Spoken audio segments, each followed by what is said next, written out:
Bismillahirrahmanirrahim. Assalamualaikum warahmatullahi wabarakatuh. Waalaikumsalam warahmatullahi wabarakatuh.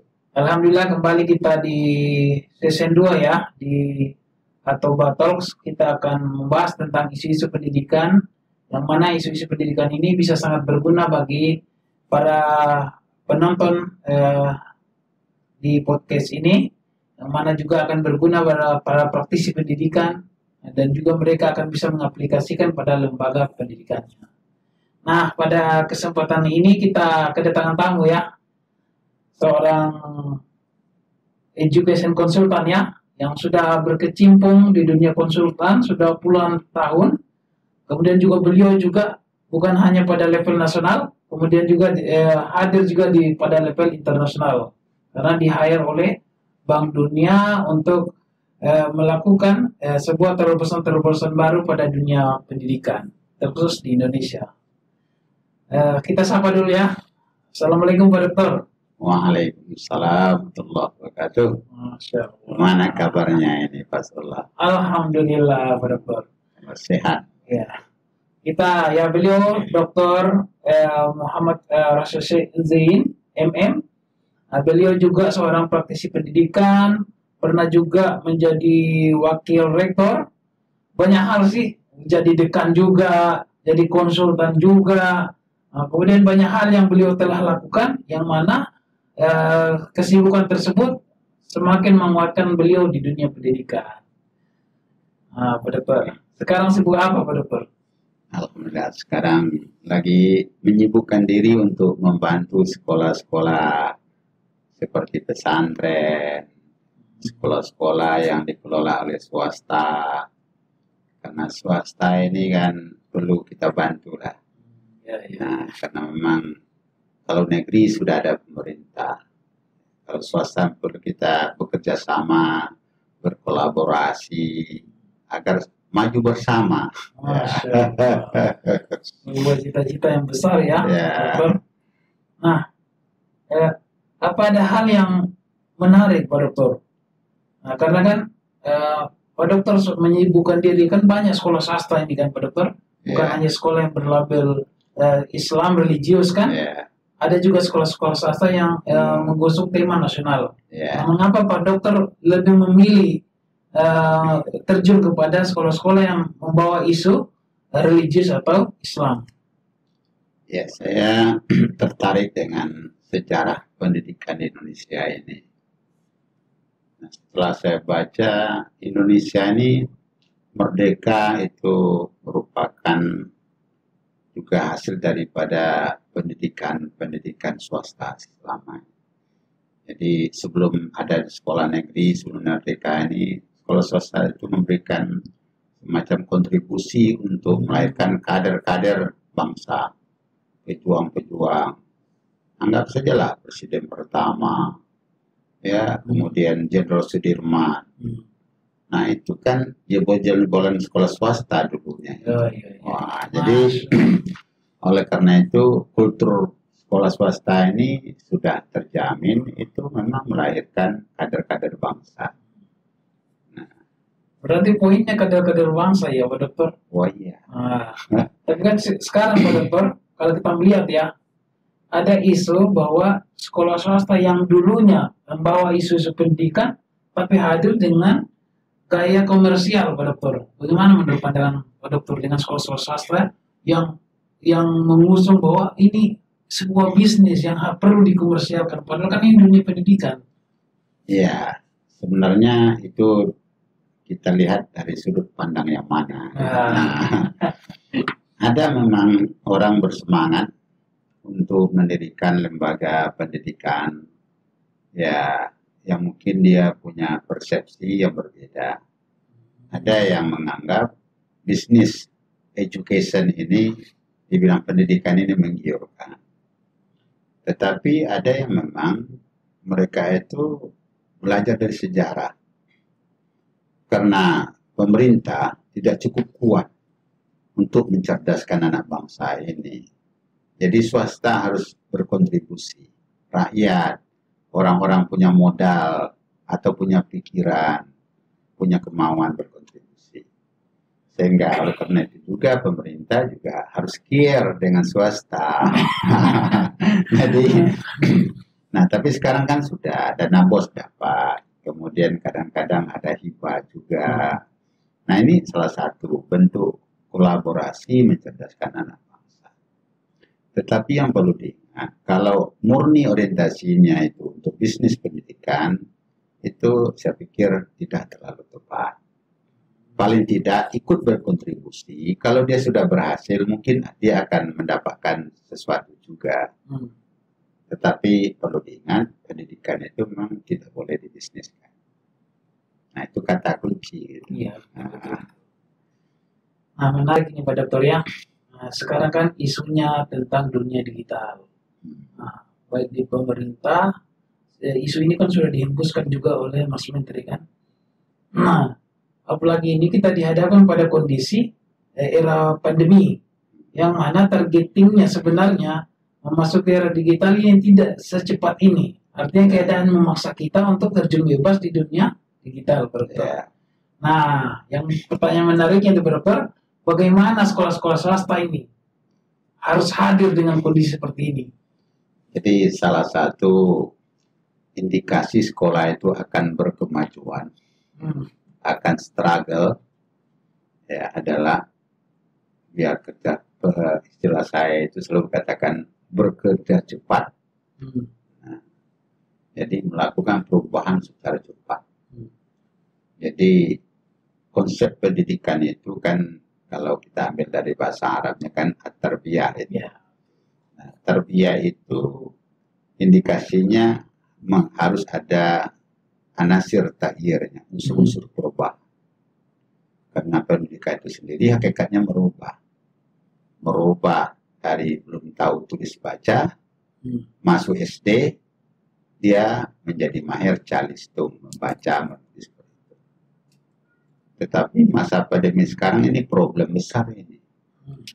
Seharusnya anak SD itu datang ke sekolah, diajar guru cara menulis, cara membaca, cara berhitung. Sekarang nggak bisa datang ke sekolah. Nah ini sudah hampir 2 tahun kan. Terus siapa yang basic menulis, membaca, ya itu yang akan mengajarnya? Kan orang tua. Orang tua itu tidak cukup mampu skillnya kan untuk itu. Nah ini problem besar ini. Jadi paling tidak anak kelas 1, 2 SD itu harus bertatap muka secepatnya. Kadang-kadang orang tua nggak bisa mampu, yang mengajarnya pembantu. Kalau gurunya pembantu, tentu muridnya jadi pembantu-pembantu. Nah, apalagi sisi agama nanti kan. Nah ini berbahaya sekali. Jadi memang kita berdoa, kemudian kita mohon pada pemerintah juga agar ini cepat diatasi. Kalau tidak khawatir kita.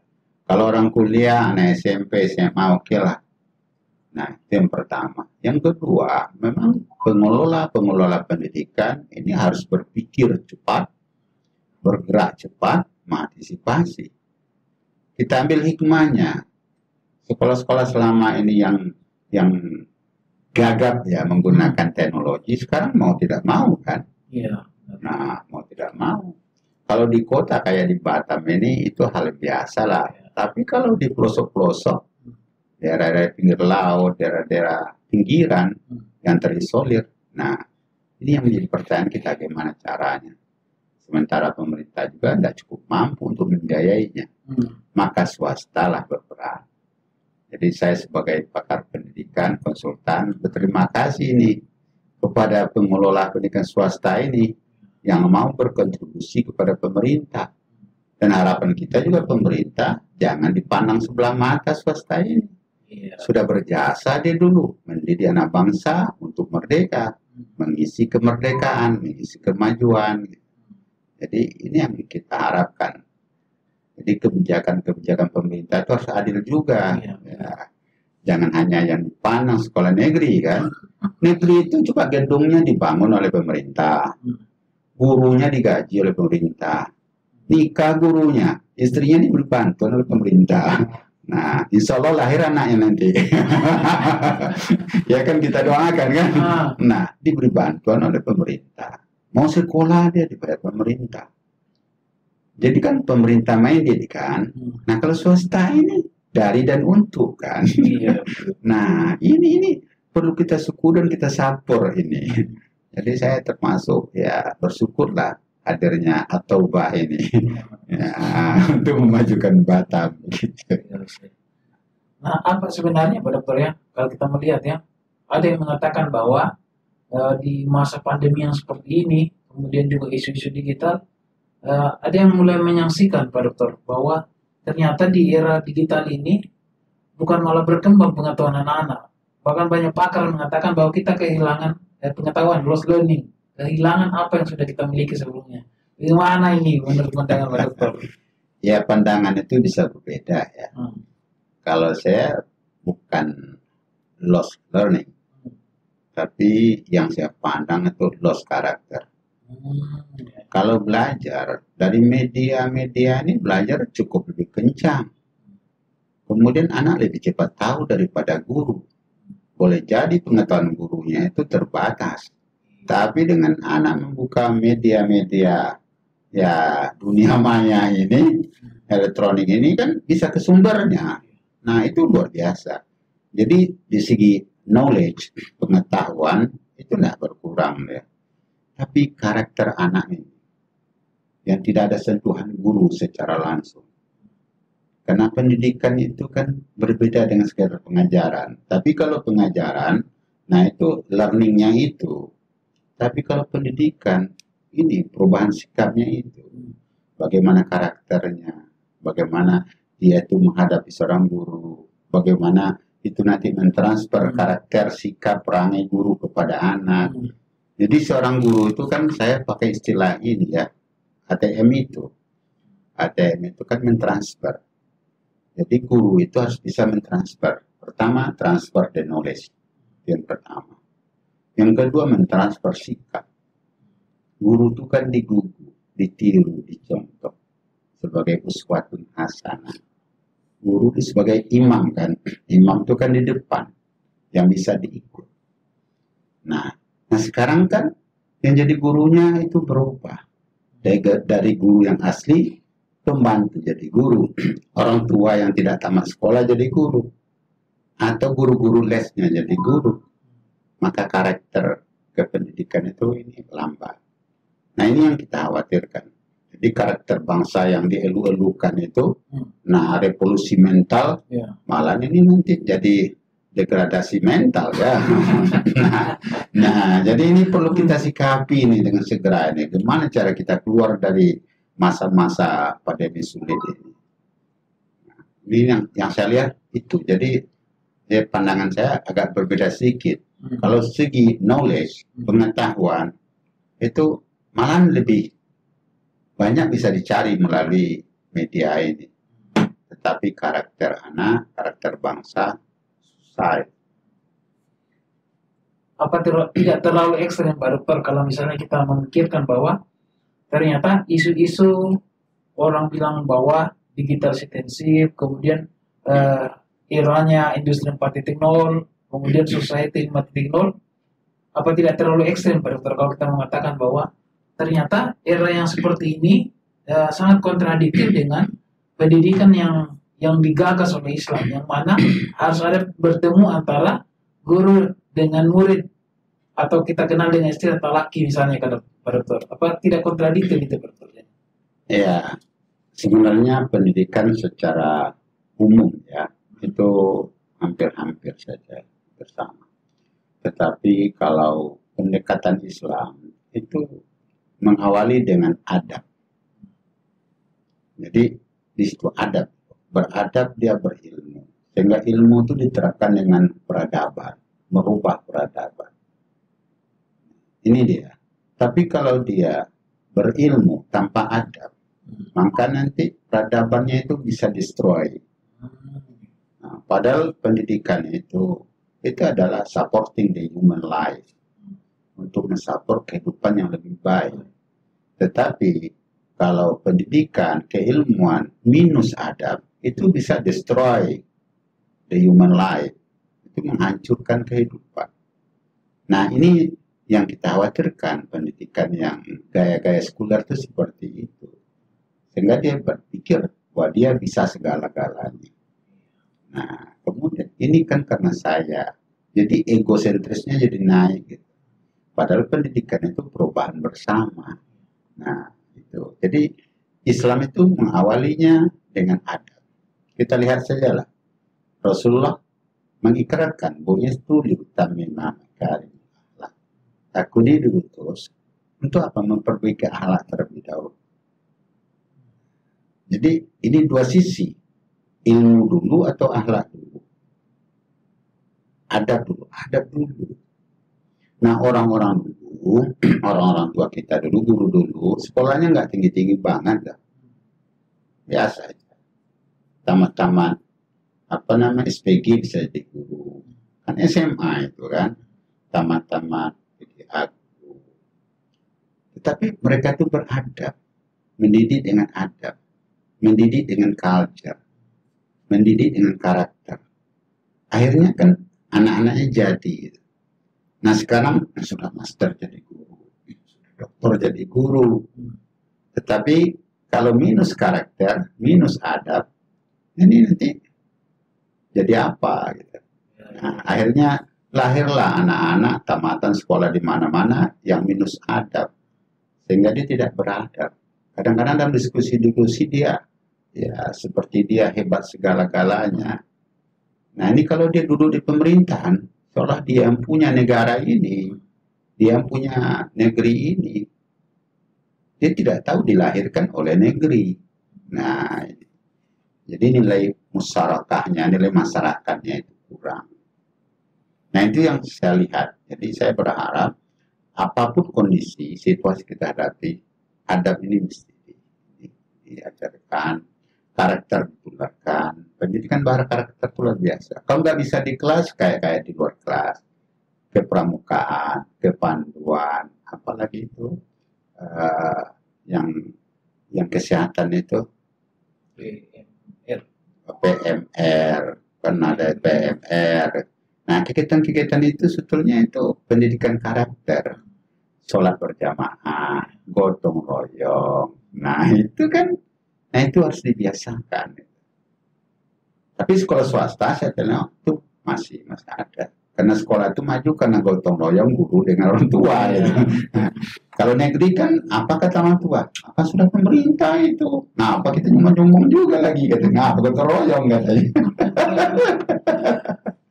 Nah, jadi terakhir saya lihat peluangnya swasta untuk mengembangkan karakter bangsa itu lebih besar daripada sekolah negeri. Dan saya melihat ini ke depan orang-orang yang punya tingkat level intelektualnya tinggi, dia cari sekolah swasta. Siap-siap jalan Toba itu.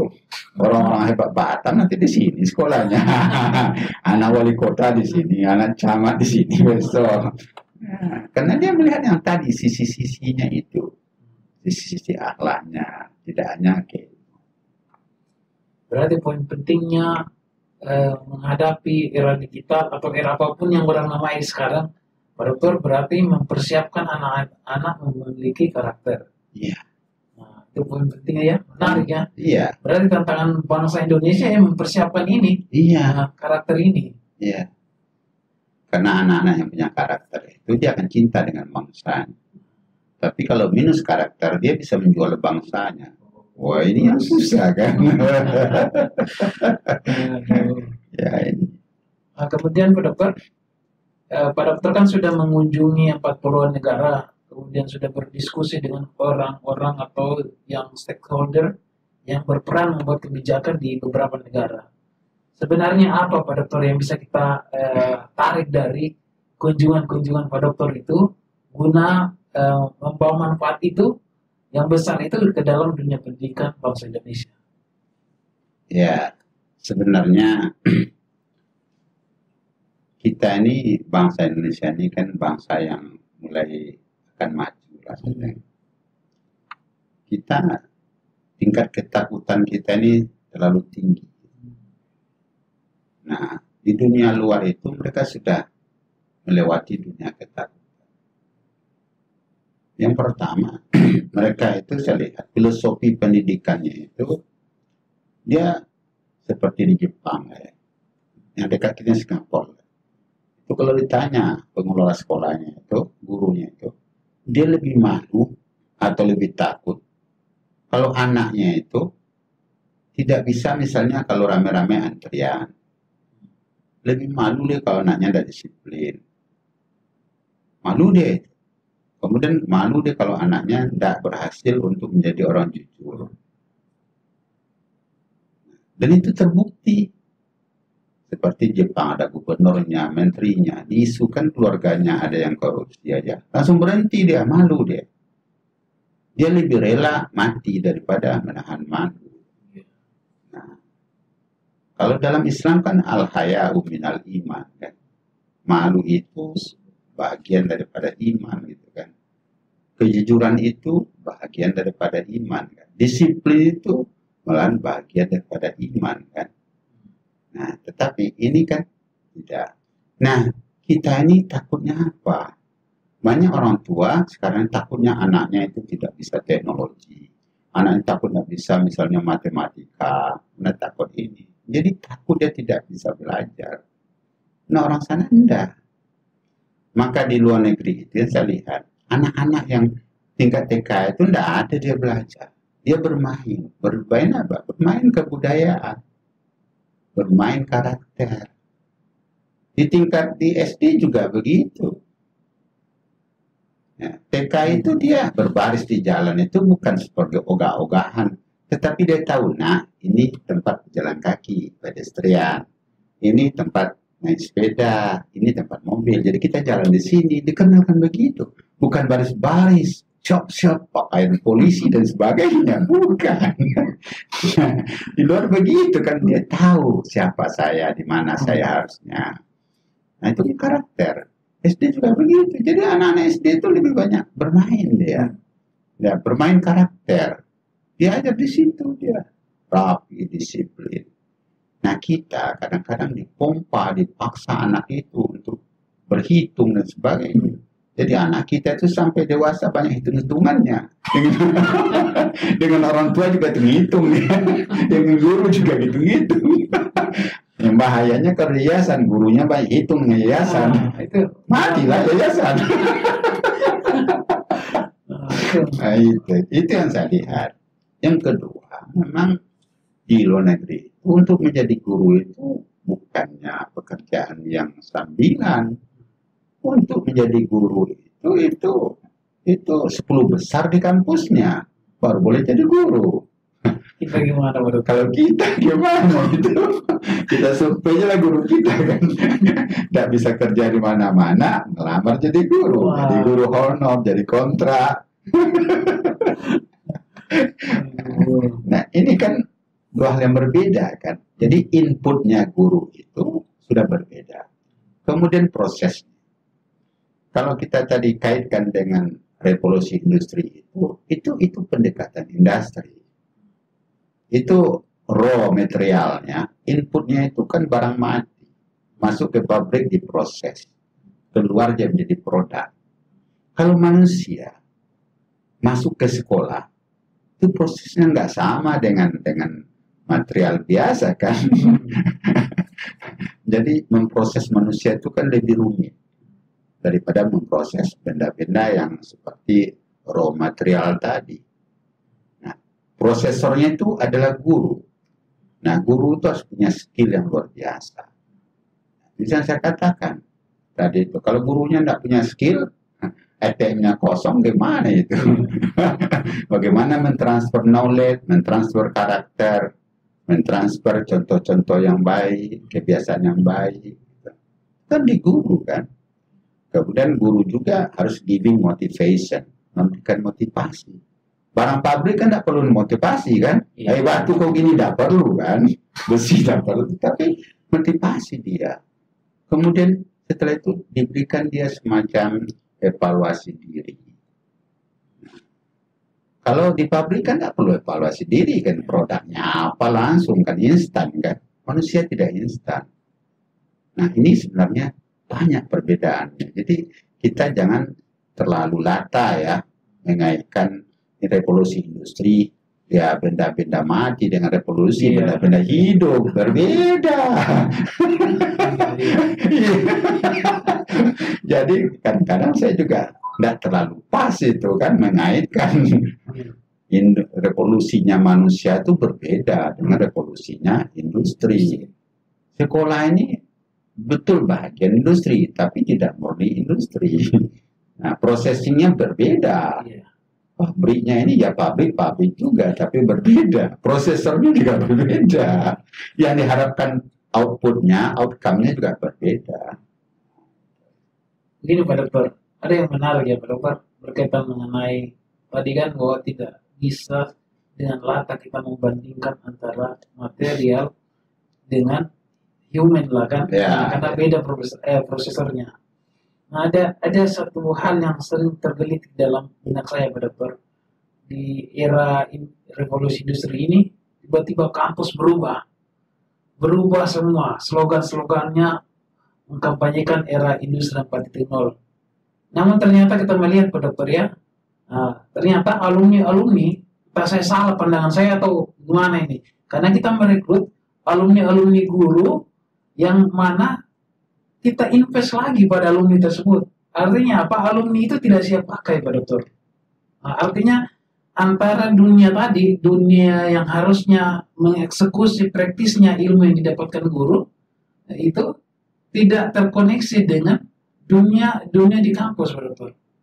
Sebagai seorang akademisi Pak Dokter kan, bagaimana menurut Pak Dokter ini? Bahwa ternyata kita mendidik guru di kampus, ketika datang di sekolah, seakan-akan ya kita invest lagi Pak Dokter, menyiapkan pelatihan banyak lagi, mengundang materi lagi, mempersiapkan orientasi yang banyak lagi.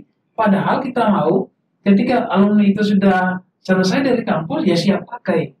Itu kan isu yang dibawa oleh industri 4.0. Bagaimana menurut pandangan Pak Dokter? Jadi kan ada istilahnya kan education change. Nah, pendidikan itu kan perubahannya cepat. Berubah. Sewaktu dia kuliah, kondisi pendidikan yang dipersiap pada waktu itu akan berbeda setelah dia tamat. Nah, itu dia. Setelah tamat ternyata tidak begitu lagi. Seperti yang tamat-tamat 2 tahun ini. Ada juga mahasiswa yang sudah tamat, mahasiswa keguruan itu yang tidak ahli menggunakan komputer. Pas dia masuk jadi guru, nah wajib kan, pegang mouse saja menggigil. Nah, gimana ini? Tentu terpaksa di training dia kan, di training kan. Nah, seperti guru-guru yang kita sudah senior itu kan, mana pernah dia itu. Itu yang paling parah lagi di kampung-kampung kan, harus pakai Android kan.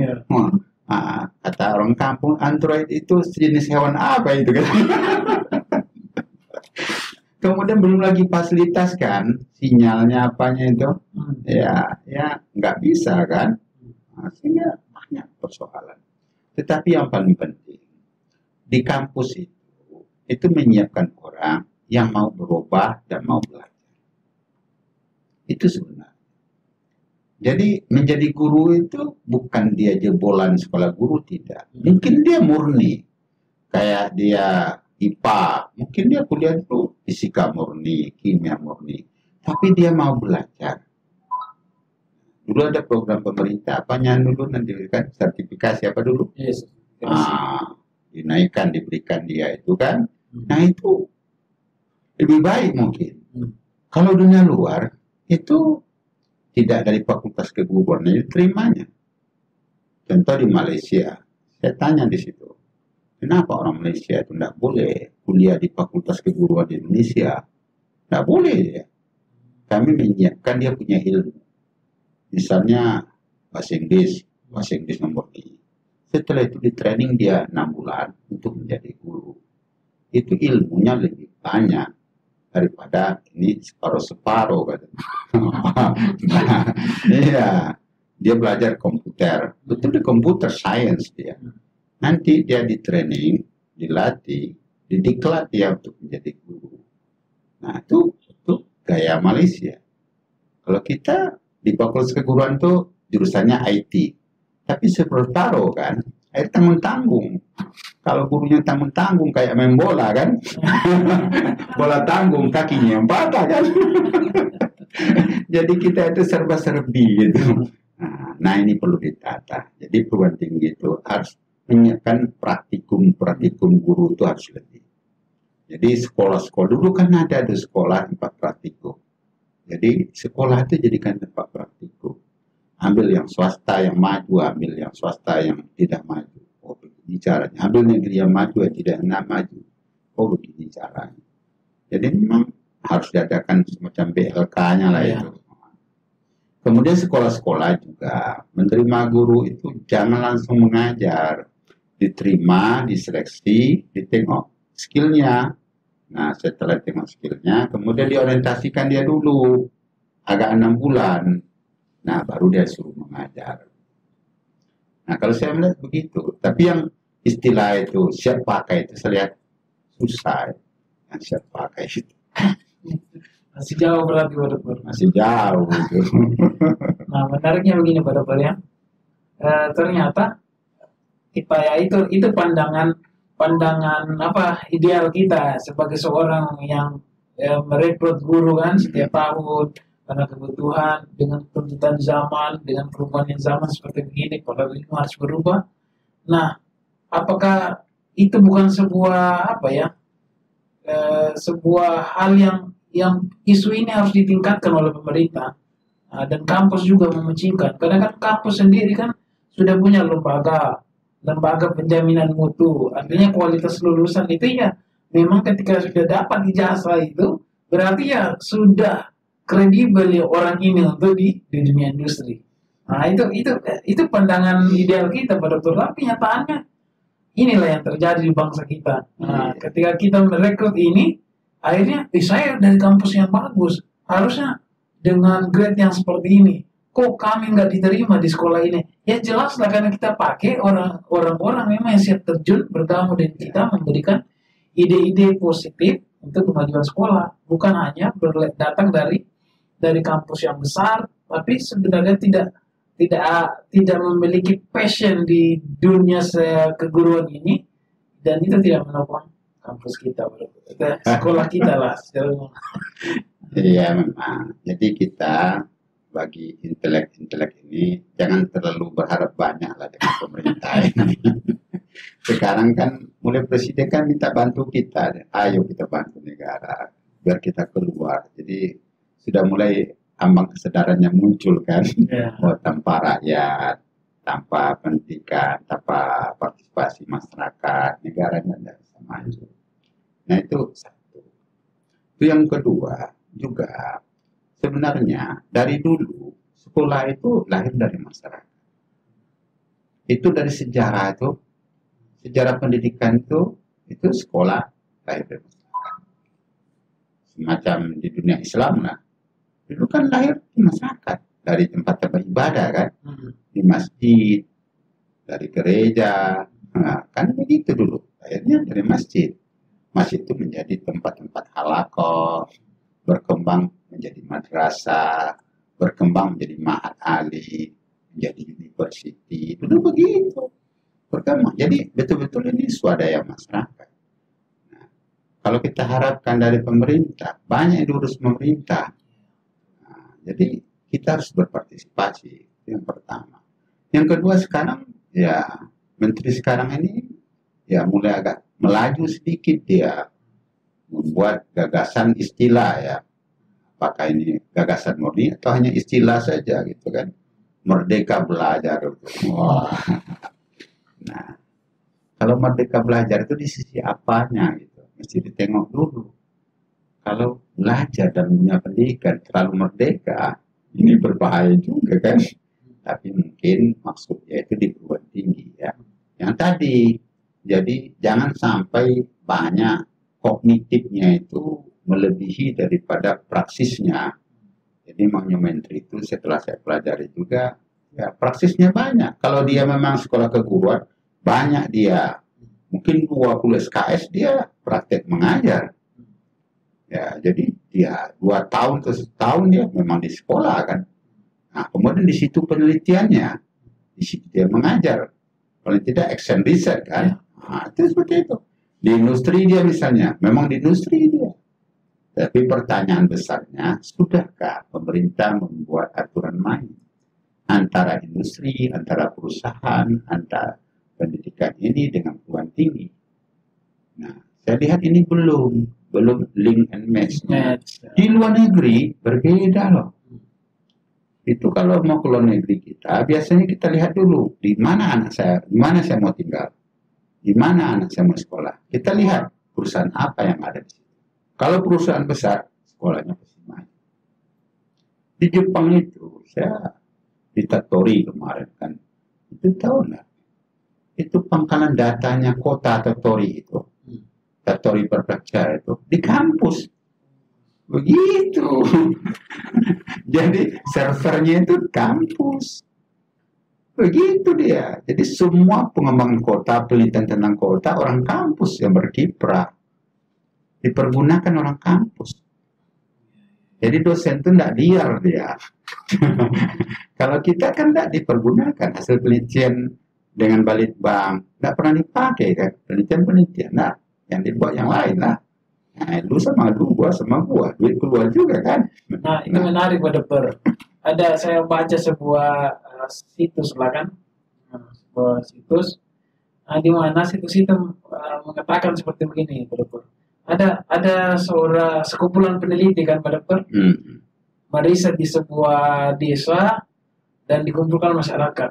Nah, kemudian masyarakat mengatakan dengan realistis kan Pak Dokter, ini penelitian kita untuk apa ini? Apa manfaatnya bagi kita? Kalau kita membuat roda ini, ada nggak yang akan menerima setelah penelitian ini berakhir? Kemudian si penelitinya bingung Pak Dokter. Intinya penelitian ini sudah sampai segini aja. Artinya masyarakat saja yang pada level awam ini Pak Dokter sudah menyaksikan bahwa penelitian kita pada level hanya menyelesaikan riset. Nah, bukan untuk mengembangkannya setelah itu. Sebenarnya kalau di dunia ilmiah, penelitian itu kan terakhir kan ada berguna untuk apa? Nah, untuk diri sendiri, untuk kampusnya, dan untuk masyarakat yang objeknya. Nah, harus konsisten dong. Tapi kalau tidak berguna ya mubazir kan, useless. Untuk apa gitu? Penelitian tinggal penelitian, kondisi yang teliti begitu juga kan. Nah, ini tidak adil, tidak fair ini, tidak jujur ini. Nah, itu yang harus diberi hukuman sebenarnya. Meneliti tentang sekolah. Nah, ternyata sekolah itu perlu di-upgrade seperti ini. Nah, ini harus berguna. Jadi kalau penelitian yang menghabiskan waktu, biaya, yang mendapatkan gelar tidak bermanfaat, ya itu nggak boleh, itu mubazir namanya kan. Innal mubazirina kanu kawannya setan kan. Jadi masyarakat sekarang dah pintar. Di luar negeri itu yang saya lihat, saya keliling-keliling, betul-betul dipercaya kami mau ini kata perusahaan, kata pemerintah. Soal diteliti, dipakai, dihargai, ilmu dihargai, penelitian dihargai. Nah kita ini penelitian masuk peti kemas, yang dibuat yang lain. Nah itu sebenarnya lambat kita maju. Kalau mau maju kita harus seperti itu. Apa yang diteliti, apa ditemukan kita perbaiki. Karena tujuan penelitian itu kan meneliti kan, nah, apakah iya atau tidak gitu kan. Kalau iya, apanya yang iya, tidak apa yang tidak, kurang apa yang kurang kan. Nah, siapa ini yang berkompeten untuk memperbaiki? Jadi memang hargailah. Kita ini kan, bangsa kita ini masih belum banyak menghargai penelitian. Disebut khazanah penelitian kita ini kurang bermanfaat. Kalau di luar sana memang dihargai. Dan betul ditelusurinya kembali. Sebagai feedbacknya apa. Itu yang pertama. Yang kedua memang kemarin kita agak bangga lah ya, gembira kan. 20% anggaran negara ini untuk pendidikan. Nah sekarang jangankan itu. Ya kabar-kabar anginnya sekolah ini mau dipajak juga itu. Nah, SPP anak dari dan untuk masyarakat itu kena pajak juga. Wah ini kalau terjadi ini memang itu secara sistematis itu menghancurkan pendidikan. Ini kita sarankan pemerintah jangan dilakukan. Ini Iya. berbahaya. Partisipasi masyarakat dipajak pula kan. Nah ini berbahaya sangat itu. Paling akan terjadi lagi nih Pak Dokter. Semakin menguatkan bahwa pendidikan akan komersial lagi, Pak Dokter. Ketika dipajak ya otomatis nanti Iya. ada yang akan naik lagi. Naik lagi dia. Nah, itu dan itu pasti backnya pada masyarakat juga kembalinya naik SPP, orang tua harus kerja berat lagi, tidak bisa lagi mengakses sekolah-sekolah yang punya Ya. fasilitas yang lengkap. Backnya itu pasti masyarakat juga. Iya, harus dipilah-pilah oleh pemerintah. Memang ada sekolah-sekolah elit Hmm. yang memang fasilitasnya mewah dan dia mahal. Tapi ada sekolah yang memang dia ya standarnya menengah lah, elit betul enggak, tapi lumayan fasilitasnya lengkap, biayanya murah. Contohnya Yayasan At-Taubah kan. Wah, Yayasan Wakaf At-Taubah. SPP-nya kan standarnya menengah ke bawah kan, Iya. tidak high class. Tetapi gurunya yang luar biasa, fasilitasnya luar biasa. Nah, itu saya tertarik juga dengan Yayasan At-Taubah nih, Yayasan Wakaf lagi kan. Iya benar. Nah, ini kalau orang tua ya menyekolahkan anak di sini, saya pikir ini ya nggak salah juga, ini tepat pilihannya itu. Ya sepertinya memang ke depan memang harus ada tren seperti begitu Pak Dokter. Jadi bagi orang-orang memang yang sudah berlimpah rezeki kan, ya membuat sekolah ya bukan untuk berlimpah lagi, Ya, tapi konsepnya wakaf. Nah, Iya. sehingga menjadi ladang amal bagi kita, bukan Nah, tempat menjadi komersialisasi pendidikan. ya ini dia. Jadi jangka panjangnya seperti itu harapan kita. Dan karena itu memang wakaf-wakaf, zakat-zakat di pemerintah itu disalurkan ke fisabilillah ke sekolah-sekolah. Jadi anak-anak yang kurang mampu di sekolah-sekolah swasta itu dibayar oleh zakat, oleh pajak gitu kan. Jadi jangan dipajak malah kan, tapi sebaliknya. Jadi betul-betul ini dibantu. Gitu. Kemudian bagi saudara-saudara kita yang bersemangat mengelola pendidikan harus diingat, karena pendidikan itu merupakan investasi amal. Bayangkan saja kalau ada dididik situ 1.000 orang murid atau 2.000 gitu kan. Kita didik anak jadi hebat, kita dapatkan 2.000 terus kan. Mandalla ala khairin falahu. Ditunjukkan kepada kebaikan, maka yang menunjukkan itu dapat terus, yang berimpak dapat terus. Berwakaf tanah kita ke lembaga kayak At-Taubah lah kan, itu selagi dipakai ngalir terus kan. Iya. Kalau kita tabungkan deposito di bank dan sebagainya, meninggal kita, kemana uangnya itu? Syukur-syukur anak kita gunakan yang baik. Kalau tidak yang baik, berdosa kita kan. Iya. Nah, ini kita himbau juga masyarakat-masyarakat yang mempunyai, carilah yayasan yang wakaf tanah misalnya, kayak datang atau apa perlu lagi Pak biasaan? Iya. Yayasan bilang kami akan membangun pondok putri. Wah, saya punya tanah 2 hektar. Ambillah di sana. Woi, luar biasa seperti itu. Datang pula anggota DPR kan, atau wali kota kan, atau gubernur baru kan. Aku bangun lokal 10 lokal katanya. Ya luar biasa itu kan. Ini penting kita sosialisasi. Dan saya selalu bilang berinvestasi di dunia pendidikan ini kita mendapatkan nilainya dunia akhir. Double digit ini. Itu yang saya lihat. Nah, kemudian begini Pak Dokter. Kita kan juga tidak menafikan bahwa sekolah-sekolah Islam berkembang dengan pesat. Ada yang konsepnya boarding, kemudian ada yang konsep full day, dan ini sudah trennya ini bagus sekali di setiap tahun Pak Dokter. Nah, sebenarnya Pak Dokter, kalau kita mau tanya pertanyaan yang lebih ekstrim kan, sebenarnya apa sudah kehilangan tujuan sebenarnya sekolah-sekolah Islam saat ini Pak Dokter? Ataukah memang ada juga yang menanggalkan misalnya kan visinya dari awal seperti ini, kemudian melihat tren, kemudian berubah karena agar tadi siswanya lebih banyak, sehingga melupakan konsep awalnya ini. Ya. Bagaimana menurut Bapak? Yang pertama memang luruskan niat. Ini dia. Innamal a'malu ya luruskan niat.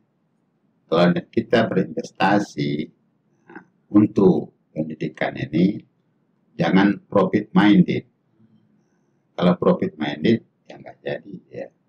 Tetapi dengan kita bangun dengan baik, fasilitas yang baik, tentu orang banyak datang, mendatangkan income, nah itu wajar saja. Setelah datang income, dikembalikan lagi untuk meningkatkan ya fasilitasnya. Kembalikan fasilitasnya.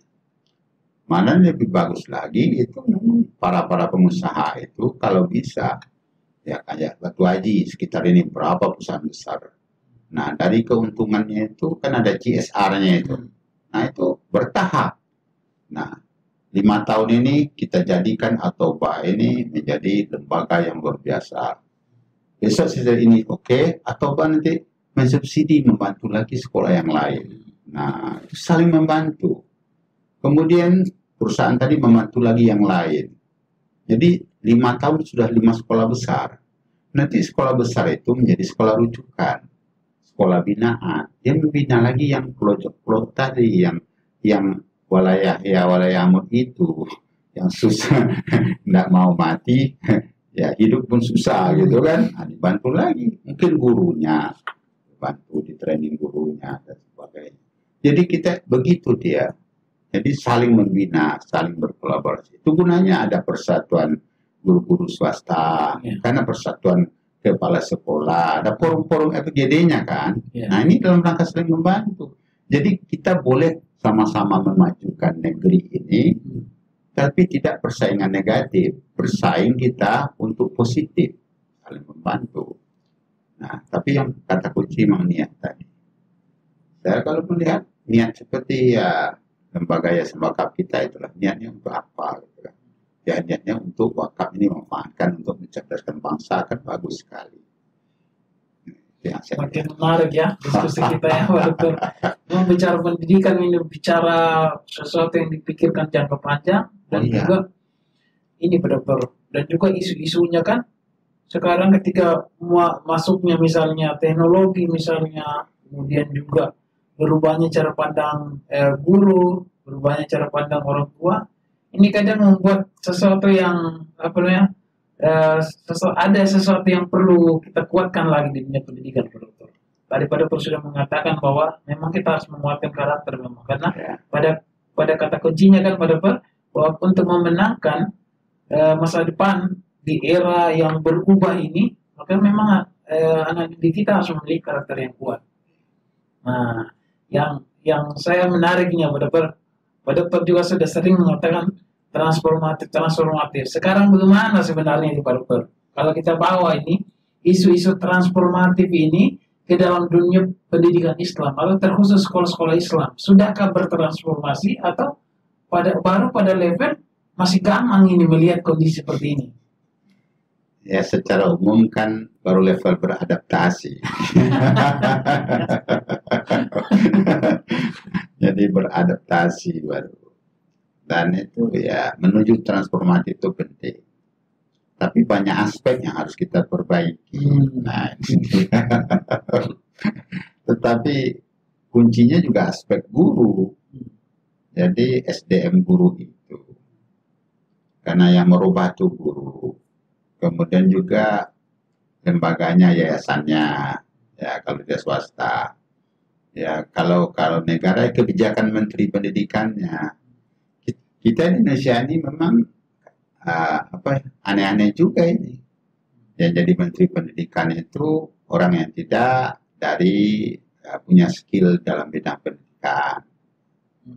Nah, ini contoh kayak sekarang lah. Ya, ini kan pembisnis. Tentu pendidikan dibawa ke gaya bisnis style lah kan.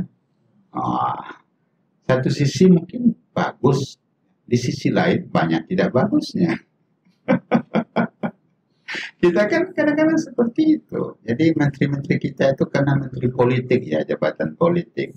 Kita nggak bisa salahkan, undang-undang mengatur kan. Tetapi the right man on the right place. Pada orang yang pas. Yang berhubungan dengan komunitas ini, hendaknya hati-hati betul lah kita. Atau begini Pak Dokter, karena kan isunya sekarang integriti. atau kita mengintegrasikan bahwa tidak bisa lagi kita katakan bahwa jurusan ini, jurusan itu, karena eranya sekarang sudah terkolaborasi semua, sehingga linearitas kadang mungkin tidak relevan lagi mungkin dokter. Iya, Ya, seperti ini. benar. Tetapi kalau negara-negara yang maju itu, coba kita lihat secara umum saya dulu. Misalnya dia pemain bola, memang diasahnya main bola itu jadi profesional. Kalau kita bola ya juga, tinju ya juga, ya badminton juga serba-serbi, kayak makan nasi ramas kan. Tapi di negeri itu kalau guru, dia guru profesional ya. Memang itu ditekuni. Semua pemikiran dicurahkan ke situ. Hidup kehidupan di situ. Pemain dia, pemain yang profesional, guru-guru profesional. Memang spesialis mereka. Kita kan serba-serbi. Sambil jadi guru, kena nggak cukup gaji, dia jualan juga. Apalagi kemarin itu kan, waktu pandemi kemarin, guru banyak jadi tukang ojek. Nah ini kan lain itu kan. Di kampung-kampung guru itu berkebun dia. Pagi itu nyadap karet dulu. Berkebun sawit dia. Ngambil sawit dulu kan ada cukup. Nah ini problematika kita yang harus selesaikan secara ya sumulia, secara apa namanya, secara ya, menyeluruh kan, secara holistik lah seperti itu. Itu sebenarnya saya lihat. Saya tidak menyalahkan pihak-pihak begitu, tetapi ini penting sekali. Jadi ya kalau dia sudah guru, ya betul guru itulah kehidupannya. Disitulah bisnisnya. Kalau dia misalnya di bidang ini, inilah. Sekarang kan coba dilihat. Nyambil-nyambil kan. Akhirnya belum selesai sini, lari sini, selesai sini.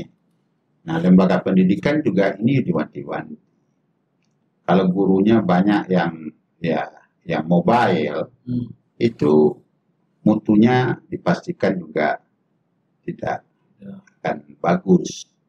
Tapi kalau gurunya itu betul memang di situ, berkiprah situ, tetap di situ, tentu banyak bisa dibuat.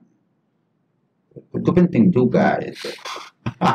Tetapi ini persoalannya kehidupan, Maisa. Iya. Orang perlu makan, di sini udah cukup, mesti ditambah kan. Nah ini. Dan saya pikir juga itu Pak Dokter, sebenarnya itu sangat apa ya, realistis ya. Karena ini kan berkaitan dengan kehidupan. Oke lah, kita bekerja sebaik-baiknya. Nah tentu juga kita juga harus dipersiapkan juga ini sehingga kita bisa komitmen di situ, loyalitas kita ada, tapi juga si pengelola ini harus memang mempersiapkan juga. Nah itu ininya. Kadang ada juga yang berpikir kita diminta komitmen di situ, kita diminta loyalitas, tapi tidak diperjuangkan hak-hak yang seharusnya diberikan kepada ini itu. Biasa kalau guru menuntut ke atasan menuntut ke guru itu biasa. Tetapi sama-sama kita besarkan. Kalau sudah besar, income-nya banyak, tentu kita sejahtera. Tapi kalau kita tidak besarkan, kapan kita sejahtera? Nah ini penting. Nah ini di Indonesia ya. Kalau di negeri itu memang prioritas. Di Jepang guru TK berapa gajinya? Tinggi dari dosen kan. Jadi dia tidak berpikir lain. Nah memang begitu dia. Yang direkrut situ 10 besar di kampus. Gajinya juga besar. Nah di sini kan daripada tidak ada kerja kan. Nah bela ini. Jadi itu gajinya daripada tidak digaji. Nah iya, yang menarik itu Pak Dokter, yang saya baca ya, dan rekan-rekan juga yang sudah pergi ke Finlandia, itu orang yang melamar jadi guru di sana itu paling minimal pendidikan itu harus magister.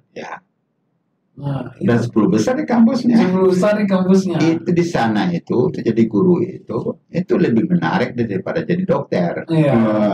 Kalau di kita kan dokter kan. Nah kadang ya saya pernah baca juga Pak Dokter di situ bahwa salah satu profesi dari 10 besar profesi yang banyak diincar oleh di Finlandia adalah guru salah satunya. Karena mapan kan. Nah satu saat Indonesia ini harusnya begitu. Kalau swasta sebenarnya bisa mengkreasikan itu. Tetapi memang komitmen guru itu perlu. Jadi dibesarkan lembaga ini, dan nanti tetesan besarnya lembaga ini juga untuk kesejahteraan. Dan itu sudah banyak yang membuktikan, sudah banyak. Dari dia itu merangkak-rangkak, merayap-rayap, terus besar-besar, setelah besar, luar biasa. Saya pernah ketemu seperti itu. Luar biasa, lembaga pendidikan itu. Itu guru-gurunya 80% sudah umroh, yang 20% sudah haji. Bayangkan itu. Kalau nyari duit sendiri jadi pegawai negeri, itu udah pensiun, baru bisa umroh itu. Jadi kan pensiun dia, keluaran pensiunnya, baru dia bisa umroh haji. Tapi yayasan-yayasan yang maju, enggak seperti itu. Tetapi syaratnya, guru harus dulu betul-betul profesional. Sehingga orang tua nitipkan anaknya di situ. Tentu income-nya juga banyak. Dengan income banyak bisa berbagi untuk fasilitas dan kesehatan guru. Jadi kata kuncinya siklusnya gitu kan. Nah, ini siklusnya begitu. Jadi gurunya baik, orang tua percaya sama guru, semakin banyak anak belajar, tentu walaupun SPP nggak terlalu besar, tetapi kan banyak pemasukannya, fasilitasnya bagus, tentu bisa ditingkatkan kesehatan guru. Jadi inilah yang kita olah ini, bagaimana jadi guru itu yang istilah Pak Asrulnya guru ahli surga itu. Nah, saya ingin melompat sedikit ya Pak Dokter.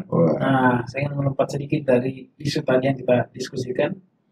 Nah, beberapa waktu lalu, tepatnya di tahun lalu kan, kemudian ada bukan isu lagi, sudah diterapkan oleh Mas Menteri, menghapuskan ujian nasional. Menghapuskan ujian nasional sebagai sebuah rutinitas ya, yang sejak dulu kita adakan, kemudian dihapuskan dengan program asesmen nasional. Atau dulu sebelumnya dikenal dengan AKM. AKM kemudian berubah menjadi asesmen nasional. Nah, bagaimana ini menurut pandangan Pak Dokter ini mengenai isu, bukan isu lagi, dengan kebijakan yang diberlakukan oleh Mas Menteri. Nah, tadi sudah saya singgung, Mas Menteri kita ini kan orang bisnis.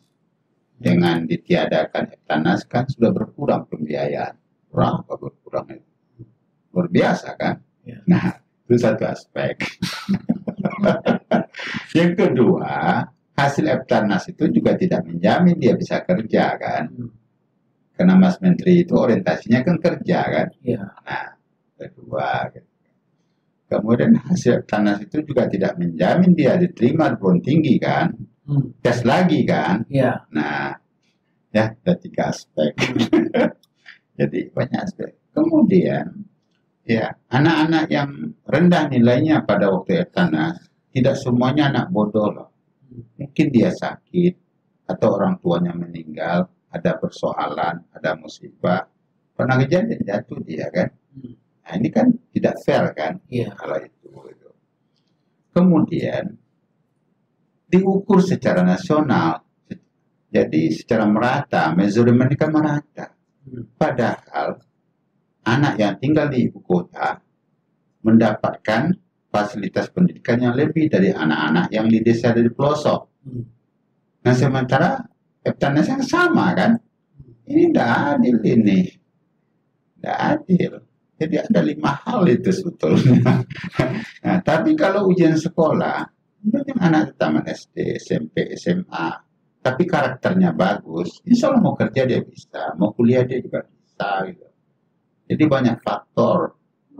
Kalau kita bicara tentang pendidikan ini, saya sebetulnya juga setuju itu, tidak terlalu banyak ujian-ujian itu. Jadi ladang bisnis jadinya. Nah itu, kadang-kadang menjelang Eptanas itu orang tua terpaksa lagi dileskan lagi anaknya, les lagi. Jadi berarti ini salah satu sebetulnya secara tidak langsung nggak percaya orang tua pada guru. Kalau anak aku tidak dibimbelkan, tak akan lulus, ya percuma aja. Malah bisa saja sekolah yang hebat ya manajemennya, tapi tidak benar juga kan. Ya selama 3 tahun itu misalnya SMP kan, tidak terlalu porsir anak belajar, tapi tahun terakhir diundang jadi bimbel hebat kan. Yang dipelajarinya pelajaran Eptanas saja 1 tahun, tentu nilai Eptanas tinggi kan. Nah, bisa saja seperti itu. Oke ya, banyak hal yang kita diskusikan Pak Dokter. Kemudian yang ya, pertanyaan terakhir lah Pak Dokter di kesempatan kita ini. Sebenarnya masih banyak yang perlu kita diskusikan, karena semakin menarik ya Pak Dokter isu pendidikan ini. Pertanyaan terakhir dari saya Pak Dokter, bagaimana bagaimana sekolah Islam ini bisa hadir sebagai sekolah pilihan menjadi mercusuar untuk perbaikan karakter di Indonesia ini. Ya, sebenarnya kita kembalikan ke sejarah. Memang sekolah-sekolah yang berbasiskan agama ini itu menjadi tanggung jawab kita semua untuk memang ya tujuannya itu memang jelas. Yang pertama kan merubah, meningkatkan karakter anak. Baik karakter secara akhlaknya, karakter juga karakter belajarnya. Jadi itu yang perlu ditingkatkan sebenarnya. Jadi selama ini jangan kita tuh les karakter lah. Kita dipompa-pompa anak untuk belajar ini, macam-macam. Tapi anak tidak menghargai guru. Di luar negeri itu ya, itu kayak Jepang lah. Itu enggak terlalu jelaskan agama Jepang. Shinto ya juga. Yang Islam ada juga, yang Katolik Kristen ada juga. Tapi di sana kalau guru lewat, dia itu tegak, membungkuk, itu hormat pada guru biasa. Sedang bermain dia begitu, dibilang ada guru lewat, dia berhenti bermain. Luar biasa itu menghargai guru. Saya pernah juga itu ceritanya dari luar negeri kan, mau pulang ke sini, asik-asik luar negeri, paspor saya tinggal 5 bulan lagi. Ternyata kan tidak boleh kan, 6 bulan kan, itu dipanggil oleh immigration, diinterogasi, apa pekerjaan Bapak katanya, saya bilang, saya guru senior, langsung hormat dia. Oh, aduh Pak Guru katanya, jangan lagi. Begitu menghargai guru dia. Nah, menghargai guru itu luar biasa loh. Itu hidup kita kan bagus. Rasul pernah katakan, biru aba'akum tabiru abana. Berbaiklah, hormatilah orang tua, hormatilah guru. Nanti akan berkah hidup. Tapi kalau kau tidak berbakti pada orang tua dan guru, tidak ada keberkahannya. Nah ini kan karakter itu kan, sumber ilmu dihargai. Luar biasa. Buku ini juga merupakan ilmu kan. Cara pegang buku itu kan adab itu. Cara pegang kitab suci adab.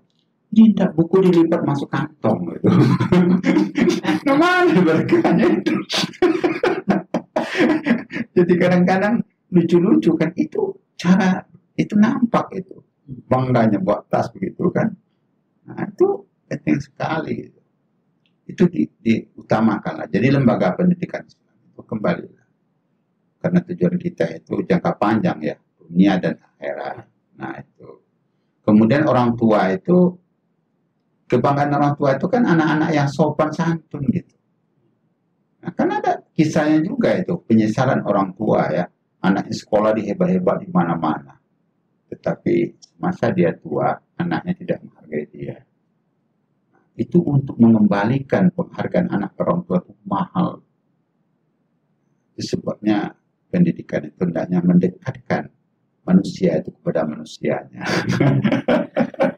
Memanusiakan manusia itu. Itu kan.